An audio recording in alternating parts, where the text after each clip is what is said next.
दिल्ली के मुख्यमंत्री अरविंद केजरीवाल और सपा अध्यक्ष अखिलेश यादव ने सपा कार्यालय पर एक संयुक्त प्रेस वार्ता की।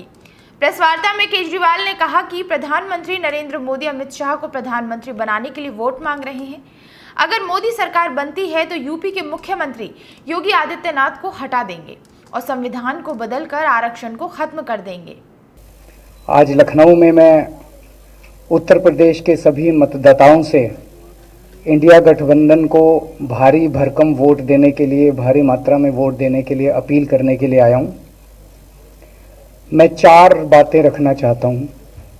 पहले चारों बिंदु बता देता हूं, फिर उसको डिटेल में एक्सप्लेन करूंगा। पहला ये कि ये चुनाव भारतीय जनता पार्टी मोदी जी अपने लिए वोट नहीं, अमित शाह जी को प्रधानमंत्री बनाने के लिए वोट मांग रहे हैं। दूसरी बात, योगी आदित्यनाथ जी को अगर ये लोग जीत गए तो योगी आदित्यनाथ जी को 2 से 3 महीने के अंदर उत्तर प्रदेश के सीएम पद से हटा दिया जाएगा। नंबर 3, इन लोगों की पूरी तैयारी है, अगर ये लोग जीत गए तो संविधान को बदल के SC ST और OBC का रिजर्वेशन खत्म कर दिया जाएगा। और नंबर 4, जो आंकड़े अब देश भर से आ रहे हैं वो ये दिखा रहे हैं कि 4 जून को इंडिया गठबंधन की सरकार बनने जा रही है और NDA को और BJP को बहुत कम सीटें मिलने जा रही हैं। प्रेस वार्ता में अरविंद केजरीवाल ने कहा कि मोदी जब प्रधानमंत्री बने थे तो रिटायरमेंट की उम्र 75 वर्ष की गई थी और इसी के तहत सुमित्रा महाजन, मुरली मनोहर जोशी, लाल कृष्ण आडवाणी को जबरन रिटायर कर दिया गया। सुमित्रा महाजन, शिवराज सिंह चौहान, वसुंधरा राजे, डॉक्टर रमन सिंह को किनारे लगा दिया गया।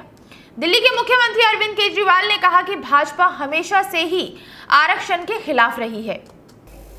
अब मैं अपने सबसे पहले पॉइंट पे आता हूं।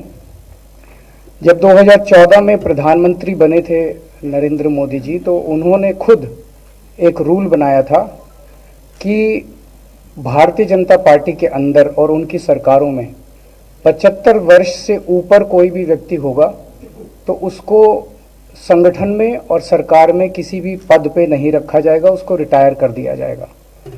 और उसका सबसे पहले उस रूल के तहत आडवाणी जी को और मुरली मनोहर जोशी जी को रिटायर किया गया था।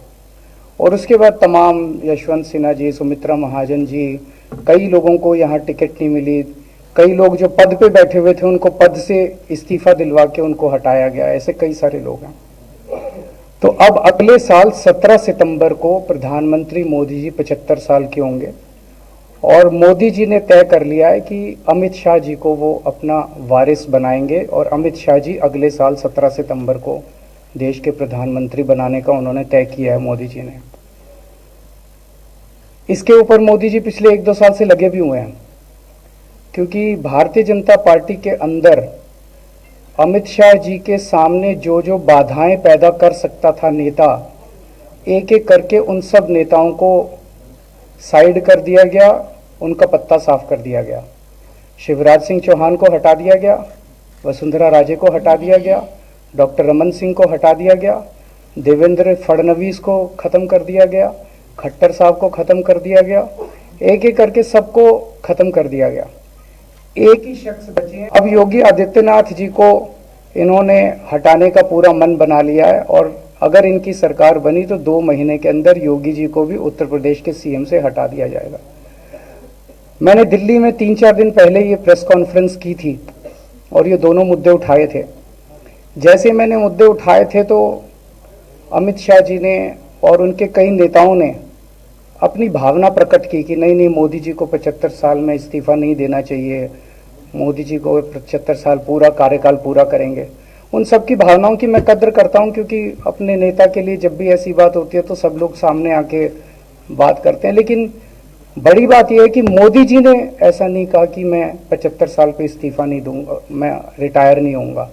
उनका अपना बनाया हुआ रूल है और मुझे पूरी उम्मीद है कि मोदी जी का अपना बनाया हुआ रूल है और मोदी जी अपने रूल को फॉलो करेंगे। नहीं तो लोग कहेंगे कि मोदी जी ने ये रूल आडवाणी जी को हटाने के लिए बनाया था, जब अपनी बारी आई तो नहीं। तो मोदी जी इस रूल का फॉलो करेंगे, ये पूरा यकीन है देश के लोगों को कि उन्होंने खुद रूल बनाया तो खुद फॉलो करेंगे।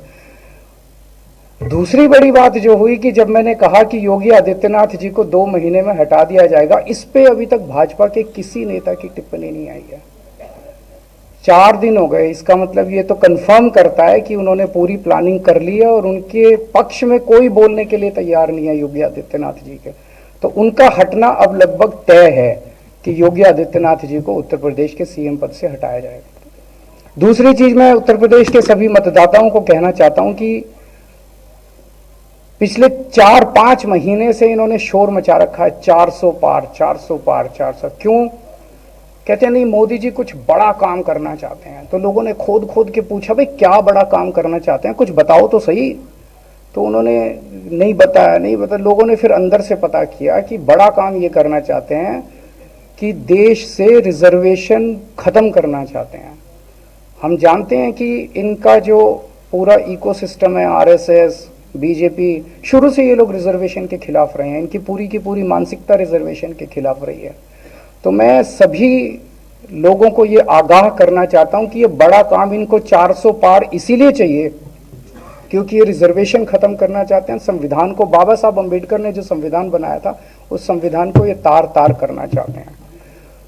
पूरे देश भर से अब जो ट्रेंड आ रहे हैं, वो ट्रेंड ये दिखाते हैं कि भारतीय जनता पार्टी को 250 से भी नीचे, मेरे हिसाब से 220 के आसपास, 3-4 दिन पहले भी मैंने कहा था, 220 से कम सीटें इनकी आती हुई नजर आ रही हैं।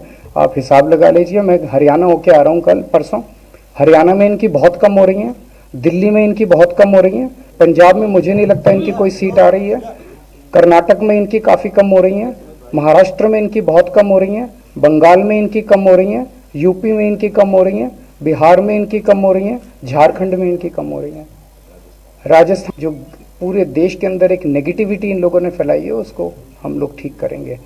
मैं अंत में उत्तर प्रदेश के सभी लोगों को अपील करना चाहता हूं कि इंडिया गठबंधन के, यहाँ पे सपा और कांग्रेस का गठबंधन है, इंडिया गठबंधन का जो जहां से कैंडिडेट है उसको भारी मात्रा में वोट देकर आप सब लोग जिताइए।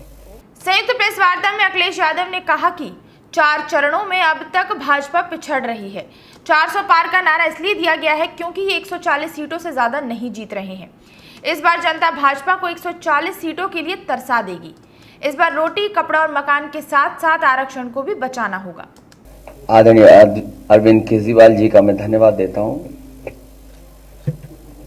उन्होंने बहुत महत्वपूर्ण बातें आपके सामने रखी हैं।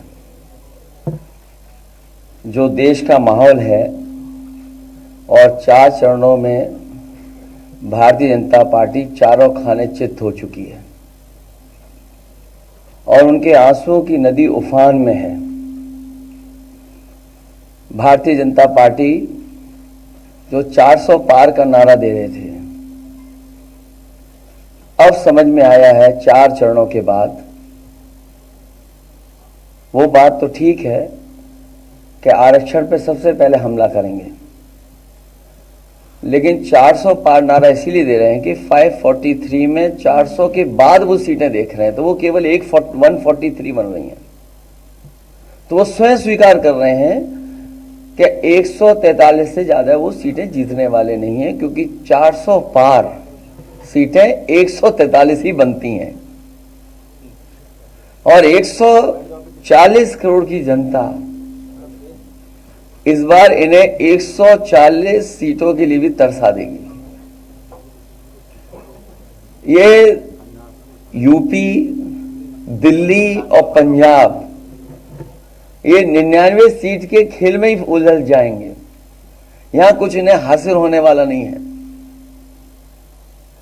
रोटी, कपड़ा और मकान की तो लड़ाई हम लोग लड़ेंगे, लेकिन रोटी, कपड़ा और मकान से पहले हमें संविधान बचाना है। संविधान बचेगा तो लोकतंत्र बचेगा और बाबा साहब भीमराव अम्बेडकर जी का दिया हुआ संविधान ये हमें अधिकार, हमें न्याय दिलाता है। भारतीय जनता पार्टी की इस साजिश को आम लोग समझ गए हैं और इस बार सबसे बड़ी हार भारतीय जनता पार्टी की होने वाली है। अभी तक तो हम ये कहते थे कि ब्रह्मांड का सबसे बड़ा झूठ बोल रही है। अब लग ये रहा है हारने के बाद ये ब्रह्मांड का झूठ का विद्यालय खोलेंगे, यूनिवर्सिटी खोलेंगे और वाइस चांसलर और डीन पहले से ही रिटायर होकर के वहां अपने आप नियुक्त हो जाएंगे। इसलिए देश को बचाने के लिए आदरणीय अरविंद केजरीवाल जी आए हैं, हम लोगों का सहयोग और मदद करने के लिए आए हैं। मैं इनका धन्यवाद देता हूं और आप पार्टी, इंडिया गठबंधन, समाजवादी पार्टी, हम सब मिलकर के भारतीय जनता पार्टी को हटाने जा रहे हैं। संयुक्त प्रेस वार्ता में आम आदमी पार्टी के राज्यसभा सांसद संजय सिंह ने कहा कि मणिपुर के अंदर एक कारगिल योद्धा की पत्नी को निर्वस्त्र करके घुमाया गया। प्रज्वल रेवन्ना ने हजारों महिलाओं का शोषण किया, लेकिन प्रधानमंत्री नरेंद्र मोदी ने दोनों मुद्दों पर बोलना उचित नहीं समझा। सब लोग, पूरा देश हतप्रभ है, दुखी है, आज तक पीड़ित है। मणिपुर के अंदर एक कारगिल योद्धा की पत्नी को निवस्त करके घुमाया गया, सैकड़ों महिलाओं के साथ दरिंदगी हुई, भारत के प्रधानमंत्री खामोश रहते हैं। हजारों महिलाओं के साथ प्रज्वल रेवन्ना ने बलात्कार किया, दरिंदगी की, मां की उम्र की महिलाओं के साथ। प्रधानमंत्री कहते हैं ये भारत को मजबूती देगा, इसी को वोट देना। ये भारत का भविष्य है प्रज्वल रेवन्ना, उसको भगा दिया जाता है बीजेपी के द्वारा।